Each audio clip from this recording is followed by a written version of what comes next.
अस्सलाम वालेकुम, आदाब। मैं हूं आपका मेज़बान खुर्रम सुहेल और आप देख रहे हैं प्रोग्राम किताबनामा और चैनल है फ्रीडम न्यूज़। उम्मीद करते हैं कि किताबों के तबसरों के सिलसिले में जो कोशिशें हम कर रहे हैं ये आपको पसंद आ रही होंगी। इससे पहले कि मैं आज की अपनी किताब के तबसरे की तरफ बढ़ूं, उससे पहले मैं ये बताना चाहूँगा कि हमारे वेन्यू पार्टनर हैं कॉफ़ी वग़ैरह, और हम कॉफ़ी वग़ैरह के एक रेस्टोरेंट में मौजूद हैं और यहाँ हम आपके लिए ये तबसरे कर रहे हैं। और ना सिर्फ ये कि इनकी कॉफ़ी अच्छी है बल्कि जगह भी बहुत अच्छी है, माहौल भी बहुत अच्छा है और कॉफ़ी काफ़ी लजीज़ है। अगर मैं आपको ये रिकमेंड करूँ कि कभी कभी आप जो है ये कॉफ़ी पीने आएँ तो मुझे उम्मीद है कि आपको इनकी कॉफ़ी पसंद आएगी। आप इनको बता सकते हैं हस्बे ज़ायक़ा ये आपकी कॉफ़ी के मामलात को बना देंगे और उस तरह से आप इसको एंजॉय कर सकते हैं। तो दोस्तों, आज मैं जिस किताब के तबसरे के साथ हाज़िर हुआ हूँ इसका नाम है आर्गो, और ये एक ऐसी किताब है जो अमेरिका की खुफिया एजेंसी CIA के एक अफसर ने लिखी और फिर इस किताब पर फिल्म भी बनी। ये अफसर एंटोनियो मेंडिस हैं और इन्होंने एक अमेरिकी जर्नलिस्ट और राइटर मैट बगलियो के साथ मिलकर ये किताब लिखी है। ये इनकी याददाश्तें हैं और इन याददाश्तों में एक वो ऑपरेशन था जिसको इन्होंने हेड किया था और इसका ताल्लुक़ ईरान के इस्लामी इनकलाब से था। इससे मुतल्लिक ये किताब हमें बहुत कुछ बताती है, तो मैं चाहूँगा कि इस किताब पर हम बात करें, लेकिन उससे पहले ज़रा सा इस किताब का जो तारुफ दिया गया है उस पर बात कर लें। और ये याद रहे कि इस किताब को पेंगुइन बुक्स USA ने शाया किया है।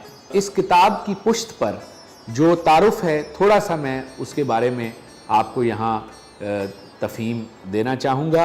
On November 4, 1979, Iranian student militants stormed the American embassy in Tehran and held dozens of American hostages, sparking a 444 days ordeal and a quake in global politics that still reverberates today.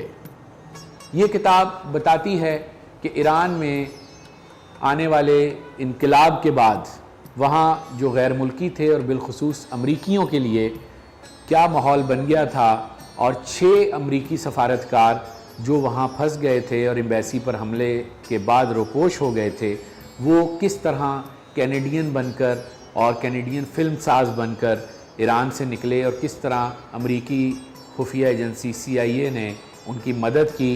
ये एक बहुत ही तजस्सुस भरी कहानी है जिस पर film बनाई गई और इस फिल्म को 3 एकेडमी अवार्ड मिले। वजह यह है कि कहानी बहुत मजबूत है और इसको बहुत उम्दा तरीके से फिल्माया भी गया। लेकिन ये कहना कि सिर्फ फिल्म अच्छी है नाइंसाफ़ी होगी। इन याददाश्तों को भी बहुत अच्छी तरह एंटोनियो मेंडिस ने लिखा है। तो दोस्तों, अगर आप नॉन फिक्शन किताबों में और ख़ास तौर पे तारीख़ी वाक़यात में, बड़े बड़े तारीख़ी वाक़यात में दिलचस्पी रखते हैं तो आर्गो किताब आपके लिए है। और अगर आप किताबों पर बनने वाली फ़िल्में देखना भी पसंद करते हैं तो इस पर बनी हुई फ़िल्म भी आप ही के लिए है।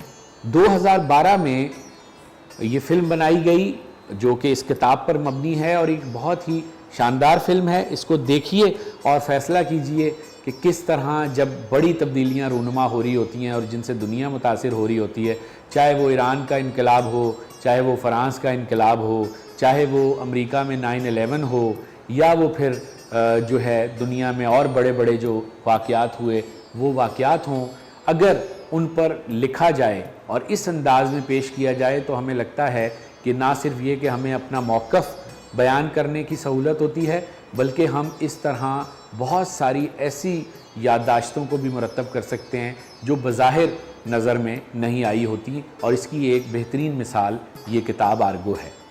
तो दोस्तों, ये किताब जो है चूँकि नॉन फिक्शन है लेकिन फिर भी इसकी कहानी पढ़ते हुए कभी कभी ऐसा लगता है कि ये फैंटेसी है और यकीन नहीं आता कि हालात इस नहज पर भी चले जाते हैं और इंसान को अपनी ज़िंदगी बचाने के लिए किन किन कोशिशों की ज़रूरत पड़ती है। इसकी किताब की अगर हम थोड़ी सी तफ़हीम करें तो मुख्तलिफ़ अबवाब के ज़रिए इस किताब को मुख्तलिफ़ अबवाब में तकसीम किया गया है। मैं इन चैप्टर्स के इन अबवाब के नाम पढ़ देता हूँ। Welcome to the revolution, picking up the pieces, diplomacy, nowhere to run, Canada to the rescue, lessons from the past, assembling the team, cover story, Hollywood, Studio 6, a cosmic conflagration, getting ready to launch, on location in Iran, final preparations, the escape, aftermath. تو یہ ابواب ہمیں بتاتے ہیں کہ کہانی کے خطوط کیا ہوں گے، اور اگر اس کا انٹروڈکشن میں پڑھوں اور شروع کی چند لائنیں تو آپ کو اندازہ ہوگا کہ پڑھنے میں ایسا لگ رہا ہے کہ جیسے یہ واقعی کسی ناول کی کہانی یا ناول کا ابتدائیہ ہم پڑھ رہے ہیں.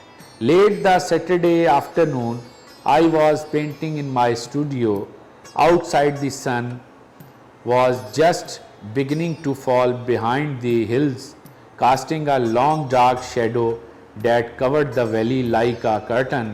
I liked the half light in the room.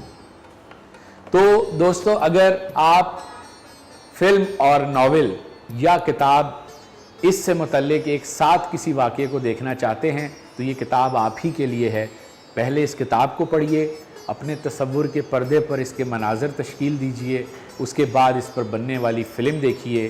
کتاب اور فلم دونوں ہی بہت عمدہ ہیں، اور اگر آپ تاریخ کی گتھیوں کو اپنے ذہن میں سلجھانا چاہتے ہیں تو یہ کتاب اور یہ فلم آپ کو بہت مدد دے گی. اپنا بہت خیال رکھیے گا. اگر آپ کو یہ تبصرہ پسند آیا ہو تو لائک کیجئے، اس کو شیئر کیجئے، ہمارے چینل فریڈم نیوز کو سبسکرائب کیجئے، اور ہمیں مزید تجاویز دیجئے کہ ہم اس سلسلے کو کس طرح سے اور بہتر بنائیں. اپنا بہت خیال رکھیے گا.